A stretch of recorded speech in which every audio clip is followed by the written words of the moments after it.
hello again, internet people. It's me again, and I'm back with another video. And this time, I'm parked at a little campground here at a ghost town in Apache Junction, Arizona, right next to the Superstition Mountains.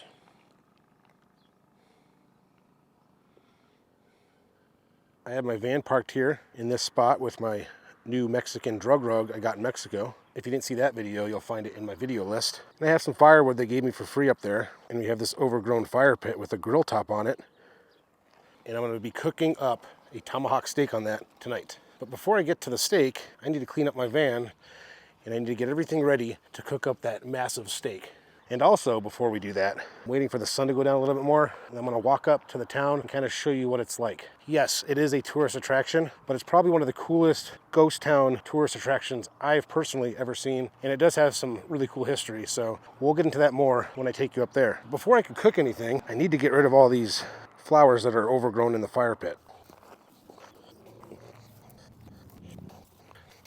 I think the rest of it will just burn when I start the fire. Now I need to chop up some firewood. That should be good. And then I have all that over there. All right, fire starter in there. This is not the smallest kindling, but you don't really need it with these fire starters. They work so well.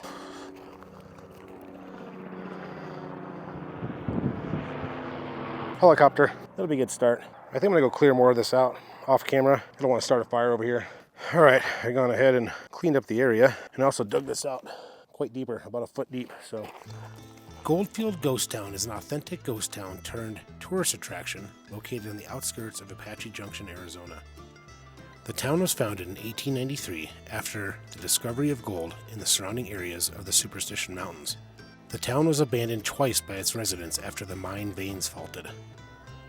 Goldfield's Superstition Narrow Gauge Railroad is the only 3-foot narrow gauge railroad in operation in Arizona today. Colin Hakes, Riley Morse, and Orlando and Orrin Merrill were the first to discover gold in the Goldfield area of the Superstition Mountains. Soon thereafter, prospectors came to the area in search of gold. The town, in its heyday, reached a population of about 4,000 residents. It had a hotel, general store, post office, church, jail, and school.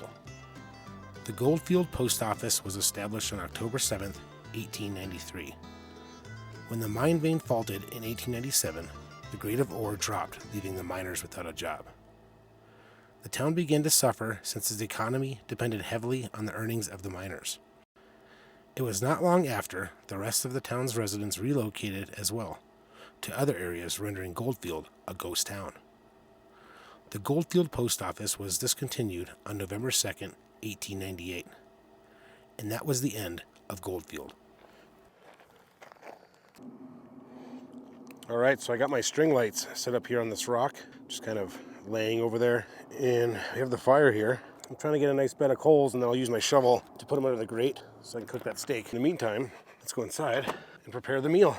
Normally, I would make tinfoil potatoes and possibly some vegetables and stuff, but I'm feeling tired and lazy tonight, and the steak is big, so I don't think I need that much food. Instead, I have a small can of beans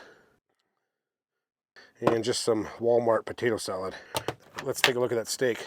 I already opened it up for the thumbnail. So normally on my steaks, I like to use this Montreal steak seasoning. However, there are other YouTubers out there, believe it or not, that are living in their van and cooking tomahawk steaks. And one of them swears by this one, Buttery Steakhouse. So tonight, I'm gonna give it a shot and see what I think. All right, so I have the steak here. It's almost falling off the bone. That's my finger. That's my hand. I've never cooked one of these before, but it's basically a ribeye that still has more bone on it. I think it's just for the presentation factor. So normally I just do like salt and pepper.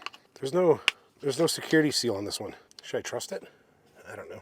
I don't think I ripped it off. Maybe I did. Did I try it on something last night?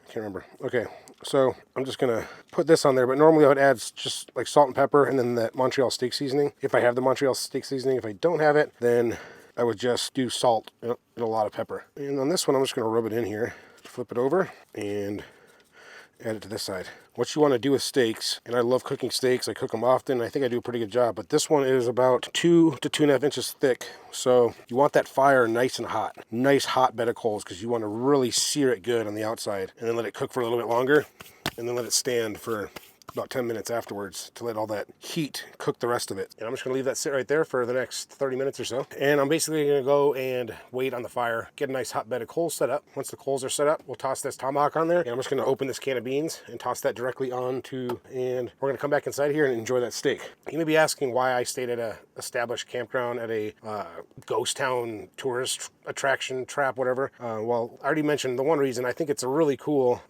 ghost town compared to all the other ones I've seen, and it seems really authentic. And the other reason why I stayed here is because they have really awesome showers. All right, let's go check on the fire and see how that's looking.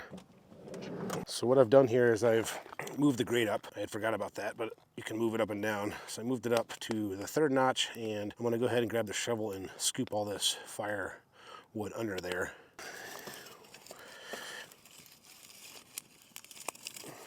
I'm gonna add some more logs here to the bed of coals. I'm gonna add 1 log there and see if I can't get this to catch. Oh, it's already catching. I may not have to do anything at all.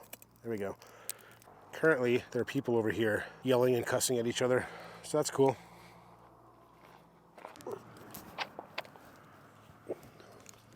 Was it hot today? Yeah, I know it was hot. We're gonna get out of here tomorrow and go up into the mountains and get cool again. I know, I'm sorry. I didn't know it was gonna be this hot. I know it's gonna be this hot. It's only April 10th.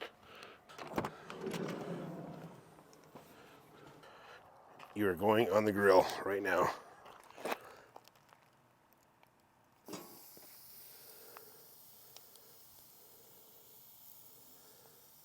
I'm gonna let that sear for a couple minutes, maybe 3.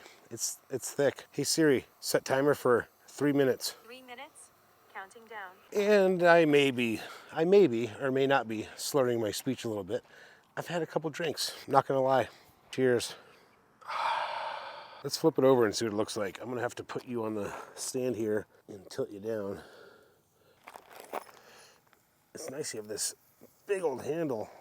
Whew, smoke. Hey Siri, set timer for 2.5 minutes. I've never cooked a steak that's like 2.5 inches thick, so we're just gonna let that cook over there. But I like mine cooked, and I like them medium usually, so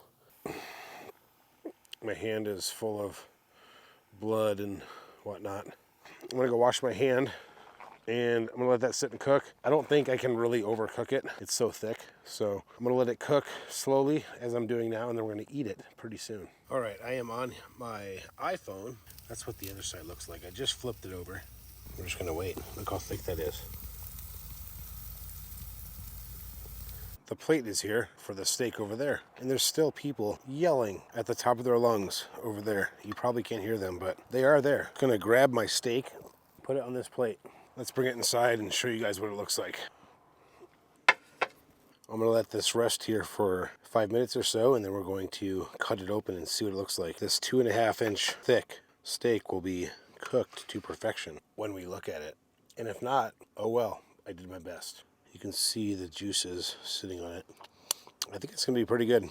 So let's take a look here and cut this bad boy open. And as I expected, this thing is cooked to perfection.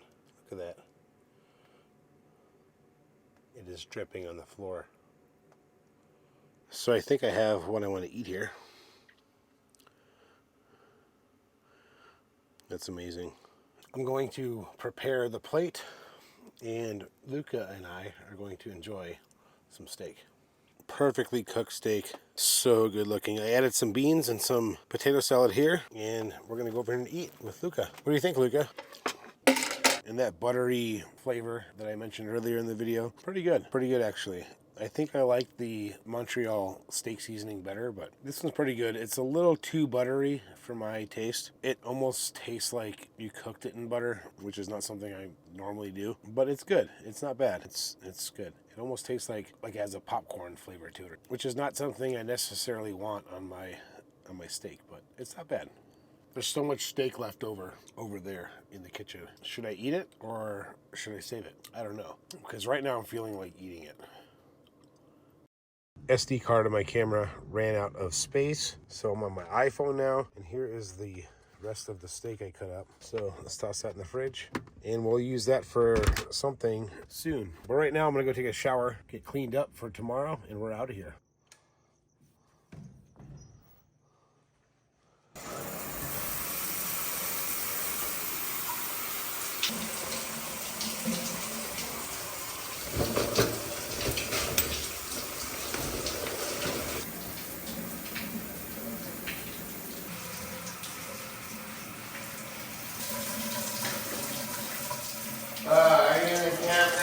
Yeah, why? What's up? We're just checking shit out. I'm not here. Josh, is that you? Yeah, it's me, Josh. There might be somebody in the woman's shower that's not supposed to be there or something. I don't know what that was all about.